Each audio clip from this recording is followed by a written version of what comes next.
माजी महापौर सुभदा राहुल सध्या आमच्यासोबत आहे. ताई, आज तुम्ही भाजपमध्ये पक्ष प्रवेश केले आहेत, काय कारण होतं की तुम्ही आज भाजपमध्ये पक्ष प्रवेश केले? नाही, हे 2 वर्षापासून चालू होतं की मला सांगण्यात आलं होतं भाजपच्या सगळ्या नेत्यांकडून, परंतु मी टाळत होते. कारण काय, मला काय इलेक्शनला उभं राहायचं नव्हतं आणि हा विषय होता माझा. आणि इलेक्शनच्या आधी पण विचारणा केलेली की तुम्ही इलेक्शनमध्ये उभं राहणार आहात का, पक्षप्रवेश करणार आहात का. परंतु मी म्हटलं नाही, मला इलेक्शनला नाही उभं राहायचं आहे, पण पक्षप्रवेश मी इलेक्शनचे तिकीट वाटप झाल्यानंतर करते, कारण त्याच्यात हा सगळा गोंधळ नको. आणि त्यामुळे मी आता केला. आणि ह्याच्यात महत्त्वाचा मुद्दा हा आहे की बाळासाहेबांचा जो खरा श्वास होता, महत्त्वाचा म्हणजे एक सेंटर पॉईंट होता, तो हिंदुत्व होता. आणि हिंदुत्व सोडल्यानंतर थोडंसं मन नाराज झालेलंच होतं. कशा रीतीने आपल्याकडे काही व्हॉईस नसतो, कशा रीतीने व्यक्त व्हायचं कळत नव्हतं.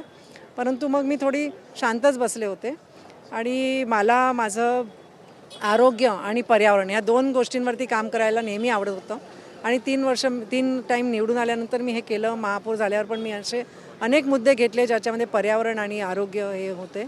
आणि बाळासाहेबांनी मला नेहमी त्याच्यामध्ये उत्तेजन दिलं होतं की नाही, हे तुम्ही करतायत ते खूप छान करतायत, चालू ठेवा. सगळ्या शिवसैनिकांनी म्हणजे सगळ्यांनीच मला सहकार्य केलं होतं. परंतु हा एक मुद्दा होता की आणि काम तर करायचं होतं.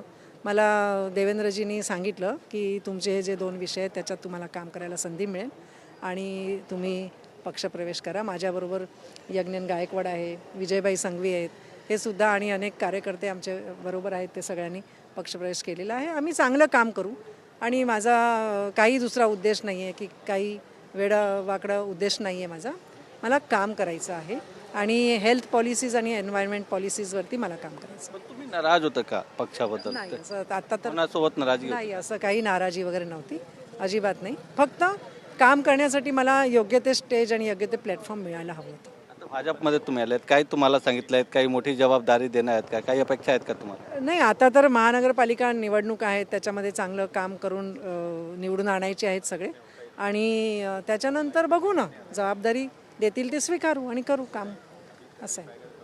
थँक्यू. व्हिडिओ जर्नलिस्ट कृष्णासह गोविंद ठाकूर, TV9 मराठी, मुंबई.